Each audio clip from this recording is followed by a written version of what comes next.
ప్రపంచంలో ఎక్కడున్నా మీ గోత్రనామాలతో వేదమందిర్ నిర్వహించే ఆన్లైన్ పూజలు హోమాల ద్వారా దైవ అనుగ్రహాన్ని పొందండి.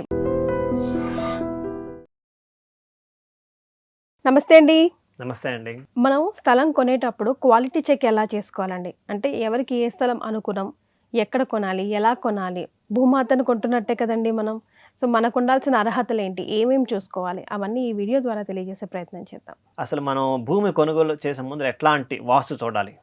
ఇంకా మనం ఎవరైనా ఇల్లు స్థలం కొన్న తర్వాత కొంతమంది చూస్తా అంటారు.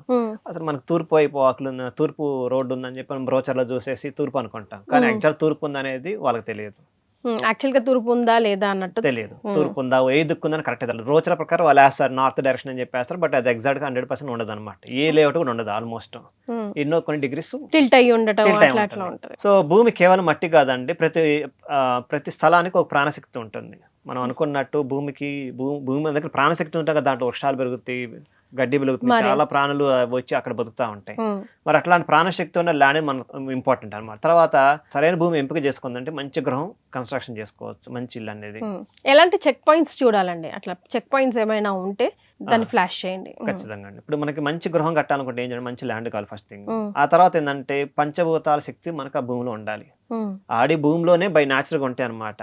మనం పోయి ఆ భూమిని డిస్టర్బ్ చేస్తున్నాం. సో అంటే గుంతలతో పిల్లర్స్ వేయడానికి మొత్తం చేస్తూ ఉంటాం. సో పంచభూతాల శక్తులు అక్కడ ఉందా లేదని చెప్పాలి. ఎలా తెలుసుకోవాలి? దానికి చాలా డీటెయిల్డ్ గా ఇన్ఫర్మేషన్ మనం ఇప్పుడు మాట్లాడకపోతున్నాం. అంటే అసలు పంచభూతాలు ఎలా ఉన్నాయి, ప్రాణశక్తి ఎలా ఉందని తెలిసిపోతున్నాం అనమాట. దీంట్లో ఏంటంటే సాధారణంగా మన గుళ్ళు గోపురాలు 1000 సంవత్సరాలు 600 సంవత్సరాల నుంచి ఇంకా ఉన్నాయండి, 2000 సంవత్సరాల నుంచి ఉన్నాయని గుళ్ళు అనుకుంటాం. అవన్నీ ఏంటంటే స్థపతలు అంటారు. అంటే ఎవరైతే వాస్తు ఇవన్నీ చేస్తారు, ఈ ఆర్కిటెక్చర్ చేస్తే స్థపత అంటారు. వాళ్ళు ఏంటంటే పురాణ స్థపతలు ఏం చేస్తారంటే ఫస్ట్ చేసేదంటే భూమి పరీక్ష చేస్తారనమాట. అసలు ఆ భూమి పనికొస్తుందా లేదని చేసేది ఫస్ట్. అదే విధంగా మనం ఇంటికి కూడా ఆ భూమి బాగుందా లేదని పరీక్ష చేసుకోగలగాలి. సో ఇది మనకు ఆడి మాయామాత అనే శాస్త్రంలో చాప్టర్ 3లో దీని గురించి చెప్పబడింది.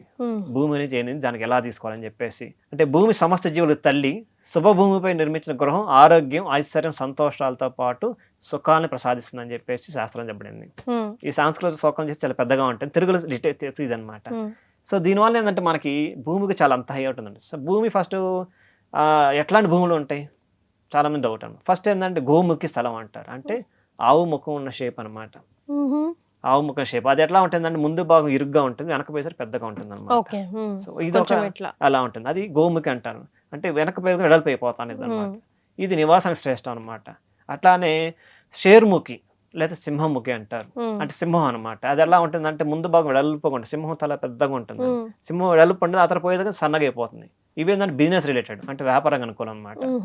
అంటే ఇది అసలు ఇది శాస్త్రం చెప్పబడింది. అంటే షేర్ముఖి గోముఖి అనమాట. కొన్ని స్థలాలు ఉంటాయి అసలు మనం కొనగోడి చేయకూడదు అనమాట. మీ దగ్గర ఉండగానే అమ్మేసేయండి.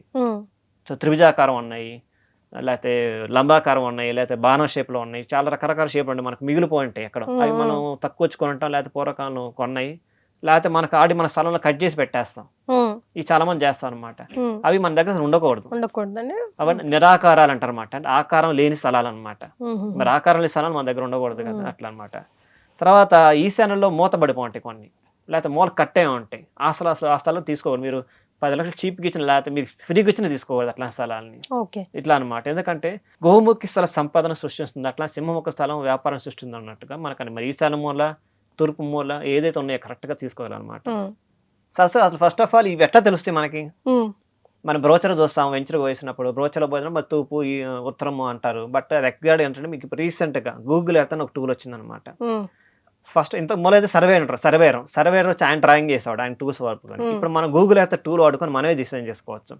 మీరు సింపుల్ మీరు అక్కడికి వెళ్ళిపోయిన ఒకసారి గూగుల్ లొకేషన్ తీసుకొని వచ్చేసి గూగుల్ ఎర్త్ లొకేషన్ లోకి వెళ్ళిపోయి మీరు ఎంత కోఆర్డినేషన్ ఉందో తీసుకుంటే మీకు తెలిసిపోతుంది అసలు ఏ మూల ఉంది, ఎట్లా ఉంది, ఏ షేప్ ఉందో తెలిసిపోతుంది. ఎగ్జాక్ట్ షేప్, ఎగ్జాక్ట్ డైరెక్షన్ తెలిసిపోతుంది అనమాట గూగుల్ ఎర్త్ యాప్. సో ఇది ఈ మధ్య కాలం నేను కూడా అదే వాడుతున్నాను సాధారణంగా. ఎందుకంటే అన్ని చోట్ల మనం పర్సనల్గా వెళ్ళలేం కాబట్టి.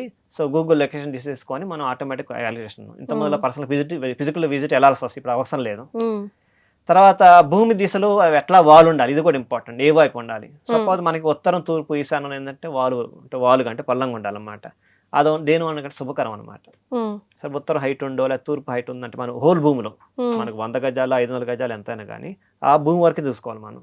సో పల్లంగా ఉండాలి. ఆ తర్వాత సరిగ్గా దక్షిణ నైరుతిలో, సో అది తూర్పు ఉత్తర కానీ కొంచెం హైట్ ఉండాలి, కొంచెం జస్ట్ మిల్లీమీటర్స్ అయినా పర్లేదు. ఉమ్, పడమర వస్తే ఇంకొంచెం ఎక్కువ అనమాట, ఎందుకంటే పడమర నుంచి వాటర్ మనకి తూర్పు వైపు వెళ్ళాలి అని మనం శాస్త్రం చెప్తుంది కాబట్టి అదనమాట.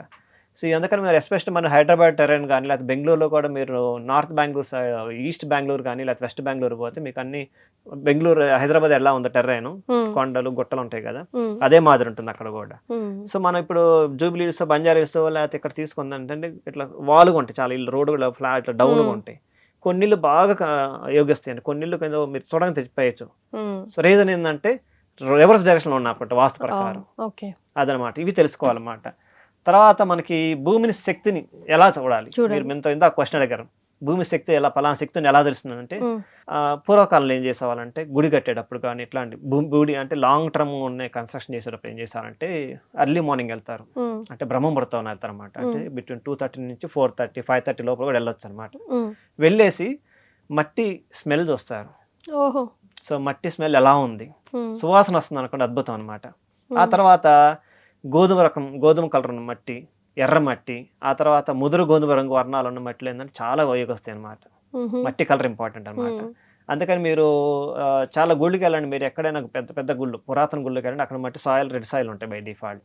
రెడ్ సాయిల్ అయితే రెడ్ శాండీ సాయిల్ ఉంటాయి అనమాట.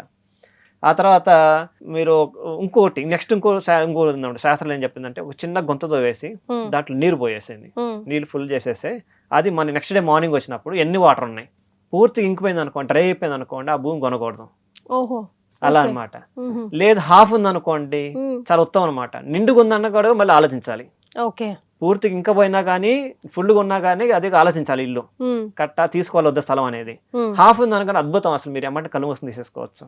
నిండా ఉన్నా కష్టమే, అసలు లేకపోయినా అవునండి. కష్టమే, మధ్యస్థంగా ఉంటే ఓకే. ఎందుకంటే మధ్యస్థ నీటి శోషణ మంచి భూమి లక్షణం అంటారు మన శాస్త్రంలో. అంటే బై డిఫాల్ట్ చెప్పేశారన్నమాట. అంటే గంధం లాంటి స్మెల్ వచ్చి మట్టి రావాలి, అట్లాంటి నీళ్ళు ఉండాలి, ఇవన్నీ ఉంటే ఏంటంటే మనకి ఏంటంటే చాలా చక్కగా వస్తుందండి. సువాసన కలిగిన భూమి శుభప్రదం అంటారు. ఉమ్, ఆ తర్వాత దుర్వాసన కలిగిన భూమిని, కొన్ని భూములు దుర్వాసన, ఎందుకంటే మనకు తెలియదు అనమాట, ఉమ్, ఉమ్, అవి మనం అసలు ఉండకూడదు. మరి అందుకని గ్రేవాడి పక్కన అక్కడెక్కడ ఉండకూడదు, అదే రీజన్ అనమాట. మరి మాయా మాట అనే శాస్త్రంలో మనకి ఇది భూమి పరీక్ష అని చెప్పేసి ఒక సబ్జెక్ట్ ఉందండి, దానికి సంబంధించి ఒక అధ్యాయం ఉంది. ఉహు, ఒక అధ్యాయం అంటే ఆల్మోస్ట్ ఒక 75 పేజీలు సుమారుగా భూమి పరీక్ష గురించే ఉండేది అనమాట. ఓకే.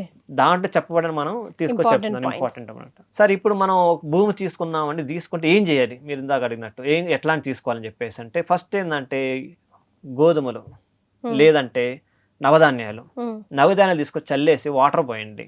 ఒక 5 నుంచి 7 రోజులు గమనిస్తే మొలకలు వచ్చాయి అనుకోండి, అద్భుతం ఏమంటే అసలు Okay. మీకు బాగా సో గుంత తవ్వి నీళ్ళ టెస్ట్ తో పాటు నవధాన్యాలు వేసి కూడా మొలకలు వస్తున్నాయా లేదా టెస్ట్ చేయొచ్చు, టెస్ట్ చేయొచ్చు భూమి క్వాలిటీ. భూమి కాబట్టి. కొంతమంది మరి భూమిలో చాలా శల్యాలు ఉంటాయండి, అవన్నీ ఏంటంటే నేను ఒక సింపుల్ టూల్ ఇస్తాను వాళ్ళకి. ఏంటంటే నవధాన్యాలు చల్లేసి భూమి అంతా వాటర్ పెట్టండి, ఒక 4 రోజులు 5 రోజులు పెట్టితే 5వ రోజు నుంచి 6 రోజు మొలకలు స్టార్ట్ అవుతాయి. ఒక 45 రోజులు 50 రోజులు అలా వదిలేసేయండి. వదిలేసిన తర్వాత ఆవుల్ని తోలేసి ఆవులు తినేస్తాయి, ఆ భూమిలోని దోషాలు పోతాయి అనమాట. ఇది వేద శాస్త్రాలు చెప్పబడింది అనమాట. చాలా తక్కువ మంది తెలిసింది, చాలా చాలా పవర్ఫుల్ టూల్. నేను ఎప్పుడు వినలేదు.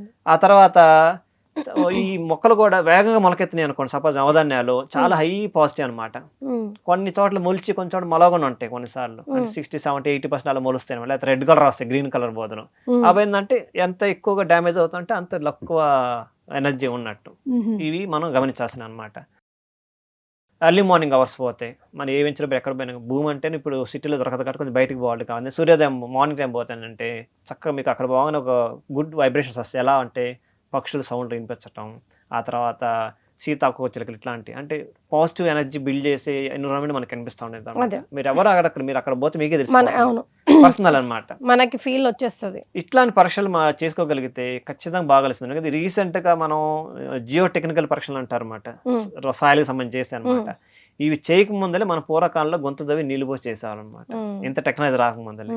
సో అంటే ఎంత వాటర్ అబ్జర్వేషన్ ల్యాండ్ లో మన బోర్ దవ్వుకుని నీళ్లు పడతాయి, లేదా బావి దవ్వుతూ నీళ్లు పడతాయా, చెరువు దవ్వుతూ నీళ్లు పడతాయి, ఇవన్నీ అప్పుడే చేసేవాళ్ళనమాట. సో ఇవన్నీ మనకి ఏంటంటే స్థలం కొనే ముందర మీరు అన్నట్టు ఫస్ట్ ప్లాట్ ఏ షేప్ లో ఉందనేది, ఆ తర్వాత ఏ డైరెక్షన్ లో ఉందనేది, ఎగ్జాక్ట్ డైరెక్షన్ మనకి ఏదో బ్రోచులు ఉన్నది కాకుండా, ఆ తర్వాత ఏ కార్నర్ లో ఉంది, ఏ మూలం ఉన్నాయి, మూలకు ఉందా లేదా సమస్థలమా అపసస్థలమా అని చెప్పేసి.